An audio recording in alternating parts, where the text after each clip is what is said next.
প্রিয় জুতোটা দেখে উচ্ছ্বাসিত হয়ে বলল, দাদা এটা দারুণ লাগছে, একদম তোমার জন্য। রাজীবদার মুখে তৃপ্তির হাসি। এতক্ষণে তার মনের মতো জুতোটা খুঁজে পাওয়া গেছে। দামটা একটু বেশি হলেও রাজীবের মনে কোনো দ্বিধা ছিল না। নিজের টাকায় প্রথম স্পোর্টস শ্যু, তার কলেজের নতুন জীবন শুরু হচ্ছে এই জুতোটা পরে। সে কাউন্টারে গিয়ে বলল, বিল মেটালো। নতুন জুতোটা সুন্দর করে একটা বাক্সে ভরে দেওয়া হলো। দোকান থেকে বের হওয়ার সময় রাজীবের মুখে এক নতুন অন্যরকম আত্মবিশ্বাস।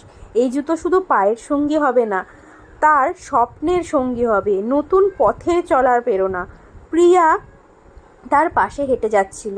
রাজীবের চোখে মুখে সে দেখছিল এক নতুন ধরনের তারুণ্যের দীপ্তি। জুতো কেনার গল্পটা শুধু জুতো কেনা নয়, এটা ছিল স্বপ্নের সার্থকতার গল্প।